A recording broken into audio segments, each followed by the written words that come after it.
There's a moment that separates the powerful from the powerless. It happens in a split second. Someone disrespects you, questions you, challenges your character, and your body floods with adrenaline. Your jaw tightens, your brain races to find the perfect response, the perfect comeback, the perfect explanation that will make them understand. And right there, in that desperate scramble for words, you've already been defeated.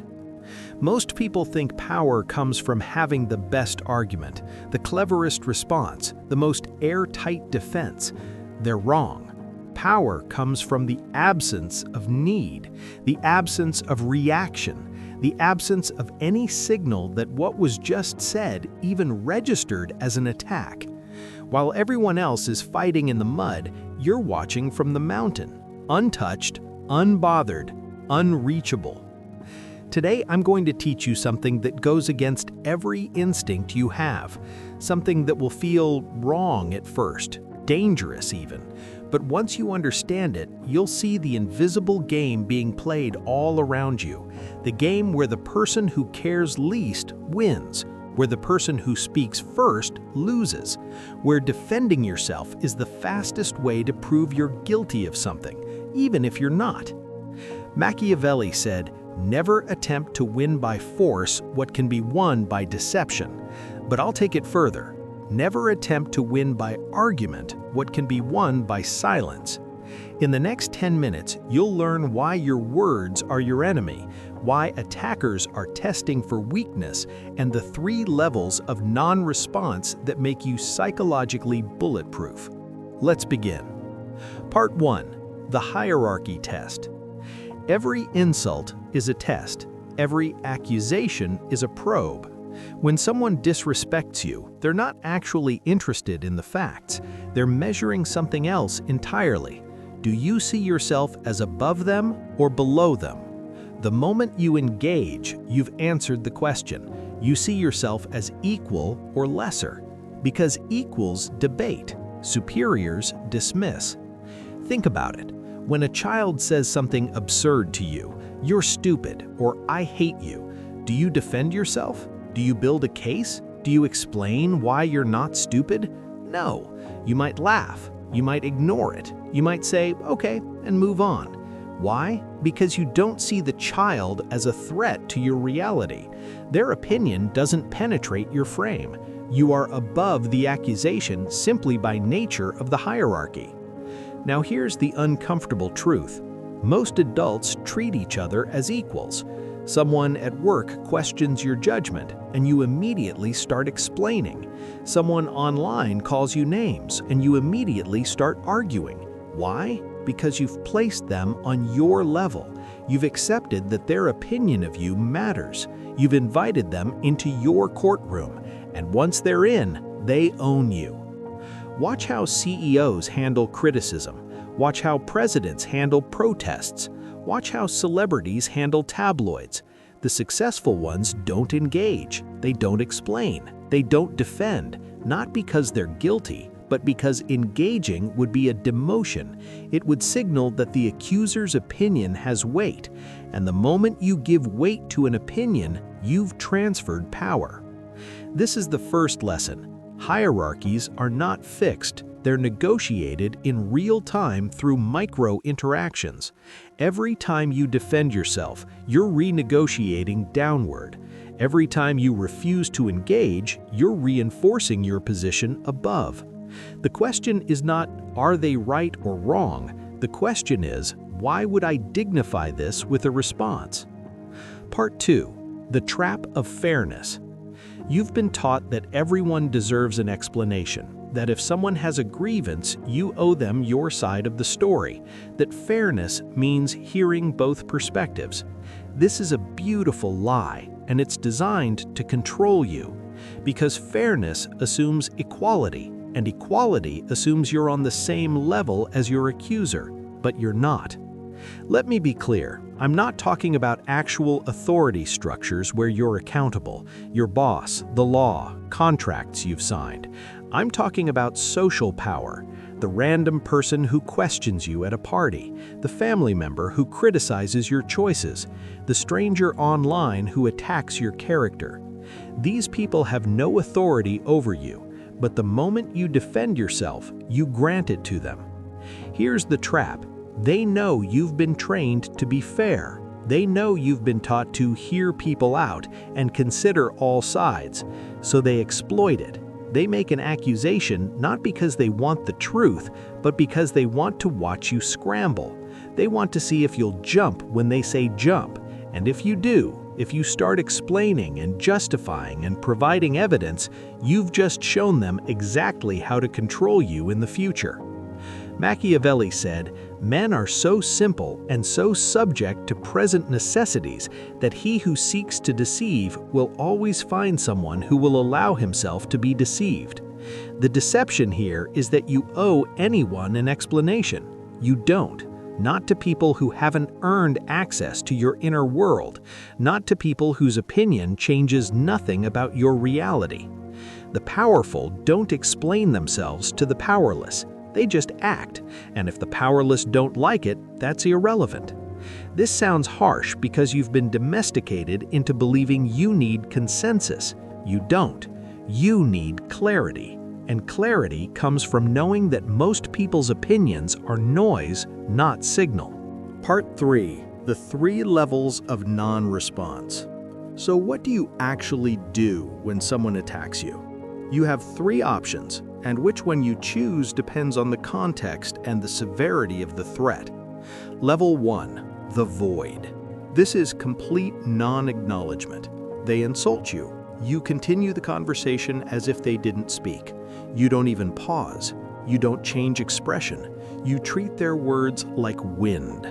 This is not ignoring them passive-aggressively. This is genuinely not registering their comment as significant enough to process. It's the equivalent of a titan not noticing an ant. This works best with low-level provocations. Someone makes a snide comment. Someone tries to bait you into an argument. You simply proceed as if nothing happened. The key here is authenticity. If you're seething inside but pretending to be calm, it won't work. You have to genuinely not care. And that's only possible if you've done the internal work to know your own worth independent of their opinion. Level 2. The redirect. Sometimes complete silence isn't strategic. Sometimes you need to acknowledge the interaction but refuse to engage with the content. This is where you redirect. They say, "You always do this." You say, "Do I?" and then change the subject. They say, "You're wrong about this." You say, "Maybe," and move on. You're not agreeing. You're not disagreeing. You're not defending. You're simply not playing the game. You're acknowledging that they spoke, but refusing to validate their frame. This drives people insane because they're used to either agreement or argument. You're giving them neither. You're giving them irrelevance. Level 3. The mirror. This is the most advanced technique. Instead of ignoring or redirecting, you reflect their energy back at them in a way that makes them uncomfortable. They accuse you of something.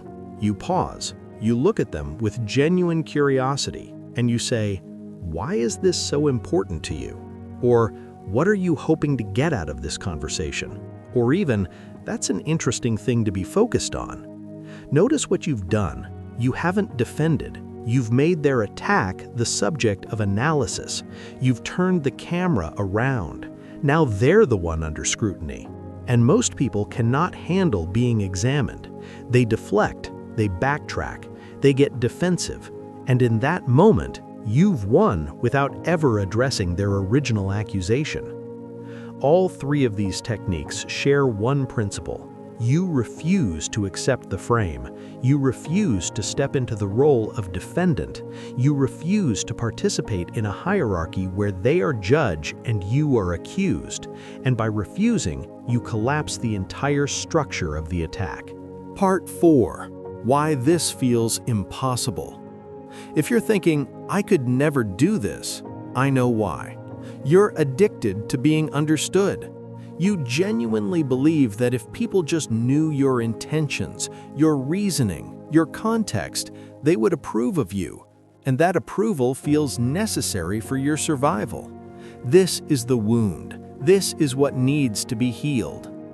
You are living your life as if you're still a child seeking permission from a parent, waiting for someone to say, yes, you're good. Yes, you're acceptable. Yes, you can proceed. But no one is coming to give you that permission, and the people who attack you, they're the last people who would ever give it to you. They attack you because they need you beneath them. Your defense gives them that. Your indifference takes it away. Here's the shift. You need to become the authority in your own life, not in an arrogant way, not in a defensive way, just in a factual way. You are the only person who decides if you're living correctly. You are the only person whose judgment matters. And once you internalize that, not as a concept, but as a lived reality, defending yourself becomes absurd. Why would you defend yourself to someone whose opinion is irrelevant? This is the real work. Not learning clever comebacks, not perfecting your poker face, but genuinely arriving at a place where external validation is unnecessary, where criticism slides off because it's not attached to anything inside you, where you are so grounded in your own assessment of yourself that other people's assessments are just weather. Sometimes it rains, sometimes it doesn't. Either way, you remain. Part 5. The cost of power. Let me be honest with you. If you stop defending yourself, people will misunderstand you. They will create false narratives. They will fill the silence with their own interpretations, and those interpretations will often be wrong, and you will have to let them, because correcting them would be a defense, and defense is what we're eliminating. This is the cost. You trade being understood for being respected. You trade being liked for being untouchable, and most people aren't willing to make that trade. They would rather be the victim who gets sympathy than the sovereign who gets solitude. If that's you, there's no judgment, but then this path isn't for you. Machiavelli said, "Since love and fear can hardly exist together, if we must choose between them, it is far safer to be feared than loved." In modern terms, it is far safer to be respected than understood, because understanding requires you to open yourself up, to explain, to justify, and every explanation is a potential point of attack. Respect requires nothing but consistency. You are who you are, you do what you do, and you don't explain it to anyone. The people who matter will understand you without explanation. The people who don't understand you don't matter. And the people who attack you are simply revealing that they were never for you in the first place. Let them go. Not with anger, not with resentment, just with indifference. They are no longer your concern. The final word. The next time someone challenges you, remember, your silence is not weakness, it's dominance. Your refusal to engage is not avoidance, it's sovereignty. You are not required to answer to anyone who has earned that right, and very few people have. Stop defending yourself. Start existing on a level where defense is unnecessary. Welcome to the mountain. The view is cold, but it's clear. If you want more strategies on power, frame control, and psychological sovereignty, subscribe. This is where we build the architects of their own reality. I'll see you in the next one.